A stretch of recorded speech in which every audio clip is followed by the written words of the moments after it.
Desde que se estableció un tribunal judicial entre Irán y Estados Unidos, el doctor Mojevi ha sido el representante legal iraní en dicho tribunal. Por lo tanto, tengo que hablar con él, quien fue el jefe del bufete legal iraní en Bijeik durante un tiempo. Se graduó en la Universidad de Lausana, en Suiza, y me regaló su libro. Hace unos años se creó un tribunal entre los Estados Unidos de América y la República Islámica de Irán a través de una buena mediación y buenos profesionales. Los esfuerzos del gobierno de Argelia se remontan a hace unos 35 años. Este tribunal lleva en funcionamiento desde 1980.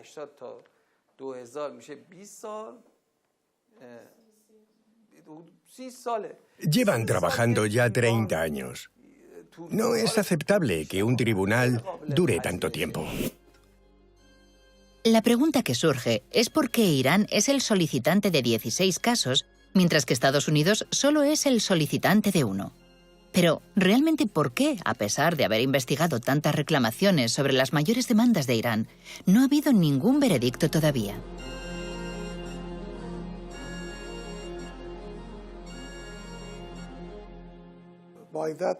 En ese documento, las partes acordaron que los diplomáticos de Estados Unidos que fueron secuestrados en la embajada norteamericana de Teherán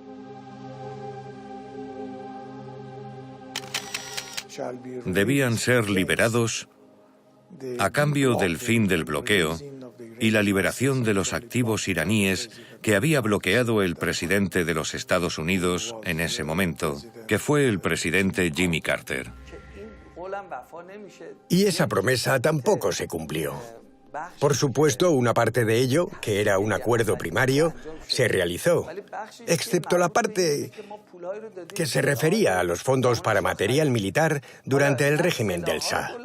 No se devolverían los fondos ni se repartiría el material. Incluso se querían cobrar los gastos de almacenamiento en los Estados Unidos, lo cual era bastante curioso.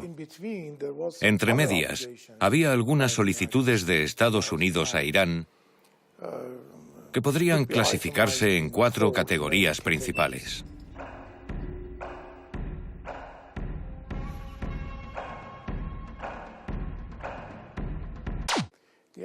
Los activos de Irán en Estados Unidos, que fueron bloqueados por la orden ejecutada por Jimmy Carter, también fueron evaluados y eran aproximadamente entre 10 y 11 billones de dólares. Los Estados Unidos se permitieron el lujo de terminar con todo eso. La tercera obligación estadounidense consistía en devolver los activos y las propiedades del Shah a Irán. Esa promesa tampoco se cumplió. En ese caso, Irán se queja, ya que cree que Estados Unidos se convierte en la parte ganadora del tribunal, porque se abstienen de devolver la primacía diplomática a Irán, edificios diplomáticos de Irán en Estados Unidos. Además de violar los acuerdos de Argelia al no devolver nada de dinero a las cuentas diplomáticas de los bancos iraníes. A pesar del hecho de que, según el Tratado de Argelia, Estados Unidos prometió devolver todas las propiedades diplomáticas y los edificios de la embajada al gobierno de Irán, aún no los han devuelto, dando una excusa bastante mala. Estados Unidos ha alquilado los edificios diplomáticos iraníes durante todos estos años y, aprobando una ley de antiviolencia en 2003, el gobierno estadounidense permitió al Tribunal de Estados Unidos pagar a aquellos que llegaran a un veredicto contra Irán sobre el alquiler de sus edificios diplomáticos. Una razón fue que Estados Unidos había hecho bastante hincapié en no involucrarse en los asuntos de Irán. Una de las obligaciones de Estados Unidos era la de no intervenir en los asuntos internos de Irán, ni política ni militarmente.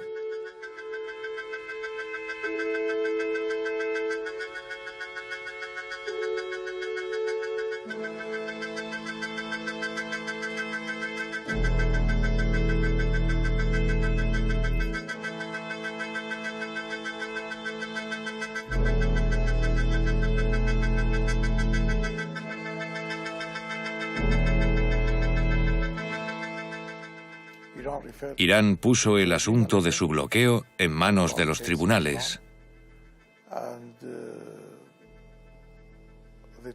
Y el tribunal decidió que el hecho de que Estados Unidos no devolviera ninguna propiedad militar suponía una violación de los principios de la ley y se debían expropiar de inmediato las propiedades de Irán. Así que los Estados Unidos están obligados a, si discuten por razones de seguridad, aunque sean de seguridad nacional, mantenerse alejados de los conflictos militares. Y si no piensan devolver las propiedades iraníes que poseen, al menos deben devolver en metálico el precio de estas. Es muy interesante. El armar y apoyar a Saddam Hussein, como has dicho, de manera correcta, con servicios de inteligencia, de logística, con material informático, con todo lo que le dieron a Saddam Hussein para animarle a que atacara a Irán. Todo eso fue un asunto norteamericano. Pero Saddam Hussein fue la marioneta que lo hizo para ellos.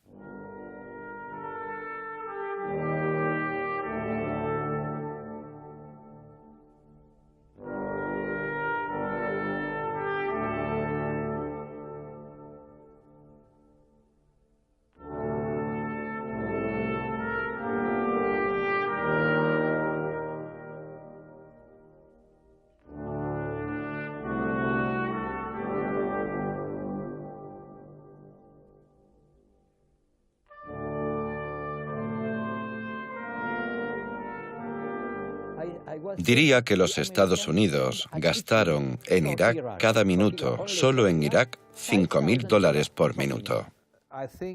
Creo que tiene que ver con Irak.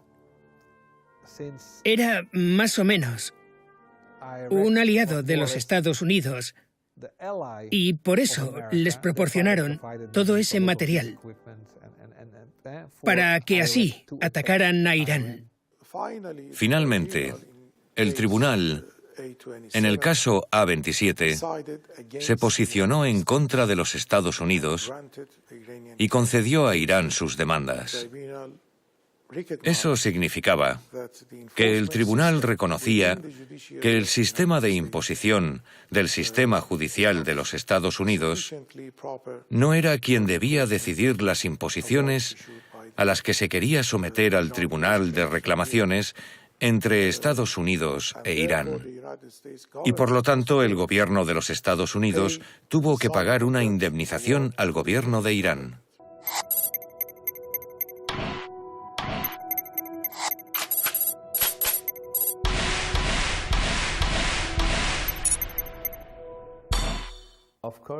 Claro que Washington tenía la idea de castigar a Irán. Así que toda la política de la región, a partir del año 79, se centró en castigar a Irán. El gobierno iraní cree que la conducta de los Estados Unidos en la asignación de presupuestos, como si fuera un esfuerzo para actualizar la democracia dentro de Irán, es una clara violación del Tratado de Argelia, por el cual Estados Unidos aceptó no intervenir en los asuntos de Irán. ¿Qué es eso? No es un conflicto internacional, es conflicto creado a propósito. Al firmar el Tratado de Argelia, Irán cumplió todas sus promesas y devolvió a los rehenes norteamericanos a su país sanos y salvos. Mientras tanto, los golpes de Estado que se intentaron dar en Irán fueron fallidos y el antiguo rey de Irán fue enterrado en Egipto. Si se hubiesen mantenido las promesas estadounidenses, se hubiese reducido la falta de confianza. Pero después de haber pasado 30 años, y ya que Estados Unidos no cumplió las promesas recogidas en el Tratado de Argelia, ha hecho que los iraníes desconfíen de ellos. No se han devuelto las propiedades del Shah, ni sus propiedades diplomáticas, ni su equipamiento militar. Un equipamiento que Irán había comprado y supuestamente se entregaron a otro ejército.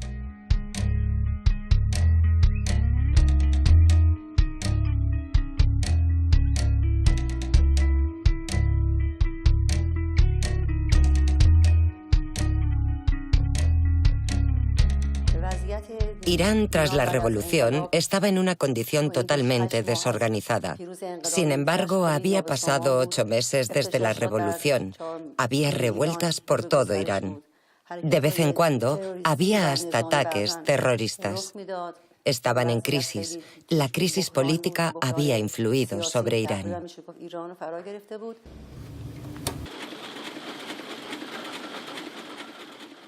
No mucho tiempo después de la Revolución Islámica, Irán sufrió una división interna. La ambición de poder había hecho que los diferentes partidos políticos lucharan entre sí. Aunque había pruebas de la implicación estadounidense en las tensiones entre distintos grupos étnicos de las zonas fronterizas, y se sabía que un movimiento separatista estaba cobrando ímpetu en varias ciudades del país. Al carecer de un ejército bien organizado, los jóvenes revolucionarios se encontraron en un momento difícil para luchar en contra de los conflictos armados. De hecho, la mayoría del material militar se estaba empleando en restablecer el orden dentro del país y consolidar la revolución. Había una opinión generalizada dentro de los Estados Unidos, y era que el peligro, los verdaderos peligros, venían de Irán. Estalló la revolución y en 1979 se destruyó el plan que Estados Unidos había diseñado para el país. Así que después, en 1980, tuvieron que atacar Irán.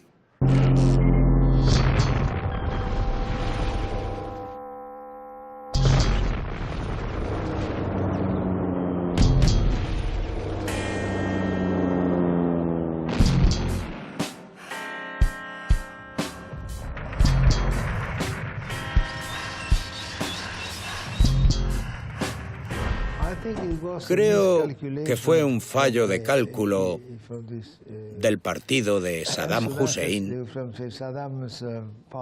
porque pensaron que después de la revolución, que supuso el fin de la monarquía, pensaron que todo sería un caos.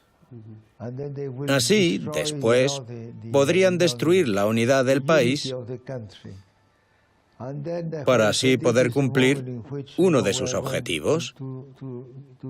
Un objetivo muy importante para ellos, que era controlar el Shah al-Arab.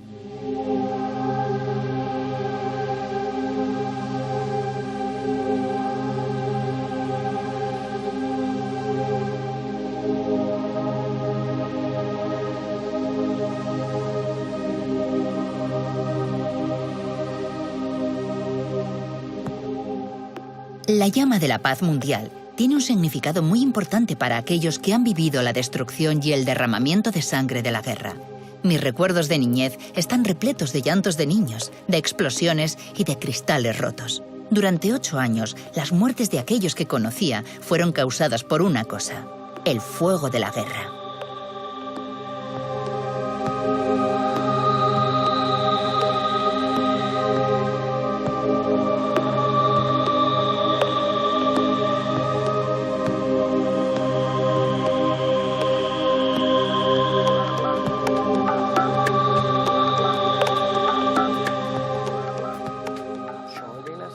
Sabemos que Irak es uno de los pocos países que cometió crímenes de guerra a gran escala, atacando áreas residenciales, atacando también áreas escolares, atacando lugares antiguos y monumentos, además de lugares de religión como las mezquitas.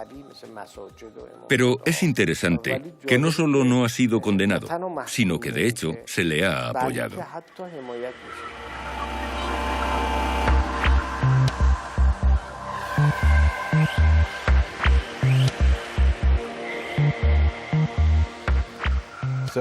Hay que reconocer que Estados Unidos fue uno de los mayores apoyos, y no hay duda alguna sobre eso.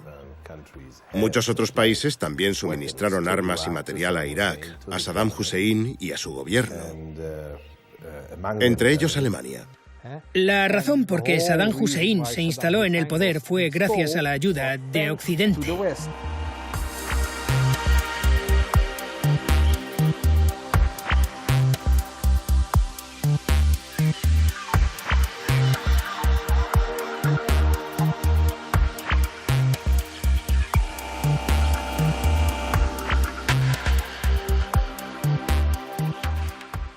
Después de que Irak invadiera Irán en septiembre de 1980, los Estados Unidos anunciaron oficialmente su posición neutral. A pesar de eso, su antiguo secretario ante las Naciones Unidas dijo que a su país no le era indiferente ayudar a sus amigos. Inmediatamente después se organizó en Amán, la capital jordana, una reunión secreta entre el asesor de seguridad nacional, Zbigniew Brzezinski, y el presidente iraquí Saddam Hussein.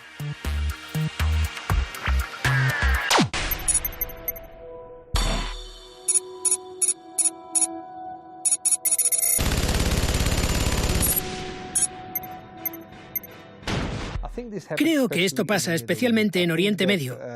Muchos de los problemas, incluida la guerra del Golfo, no están causadas por Irak en sí mismo, sino por el hecho de que les vendimos la mayor parte de su equipamiento militar. En aquella época, Irán era el enemigo de Occidente e Irak era nuestro amigo.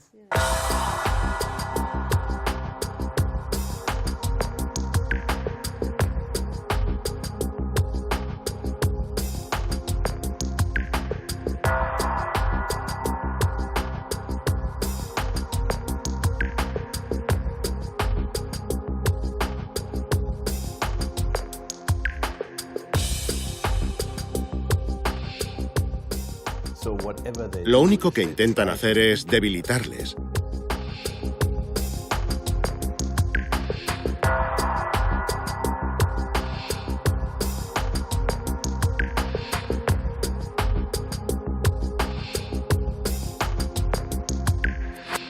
En marzo de 1982, el Congreso de los Estados Unidos eliminó a Irak de su lista internacional de países que apoyan el terrorismo, dando vía libre a las exportaciones de armamento militar al país.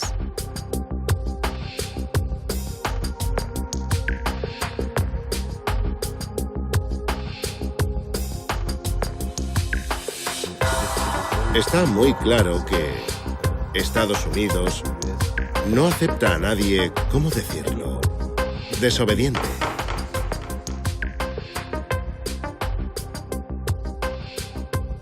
He trabajado mucho tiempo en Afganistán, así como en Oriente Medio, para investigar sobre la presencia militar de los Estados Unidos en la región. Si no haces lo que Washington dice, serás castigado. Por ejemplo, Irán no hizo lo que Estados Unidos quería. Y en el 79 se produjo la Revolución Islámica, haciendo que se volviera contra Norteamérica.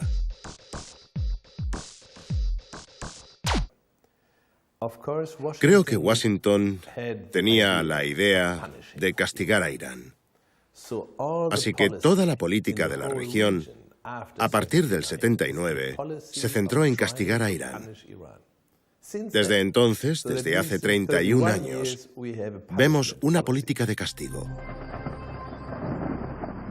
La invasión de Irak dirige la atención de Irán a las fronteras del país.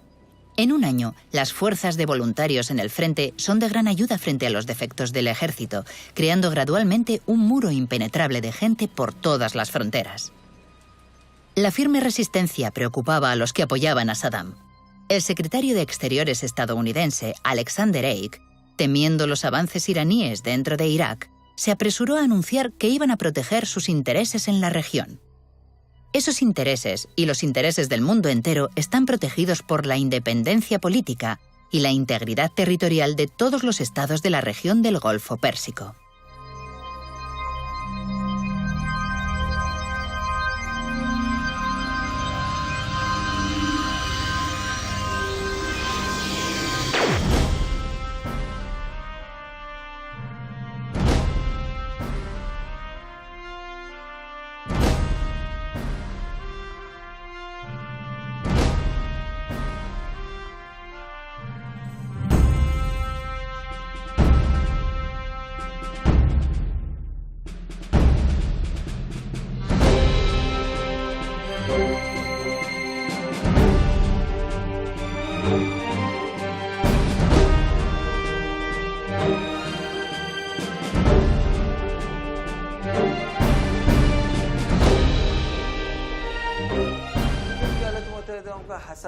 América no dejó de repetir que no había interferido.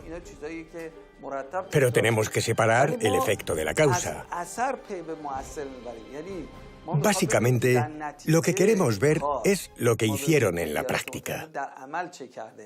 En diciembre de 1983, el presidente de los Estados Unidos, Ronald Reagan, envió a su enviado especial, Donald Rumsfeld, a Irak para restablecer sus acuerdos bilaterales.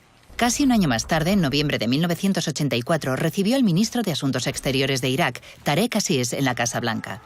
En esa reunión estrecharon lazos diplomáticos tras 17 años, dejando atrás los amargos recuerdos de la Guerra de los 6 días entre los árabes e Israel, por el que se cerraron las embajadas.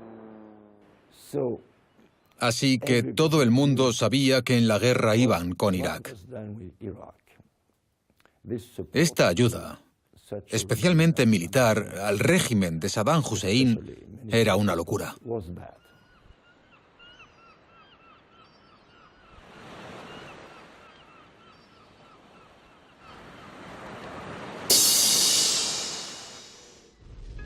El sonido de los aviones de guerra rugiendo sobre nuestras cabezas, el bombardeo a los edificios y las manchas de sangre cerca de los hospitales son recuerdos amargos que permanecen en mi memoria y en la de aquellos de mi generación de los años de guerra.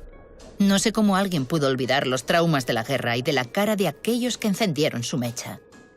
Esas son cosas que no se pueden borrar de la memoria colectiva que vivió todos esos terroríficos años.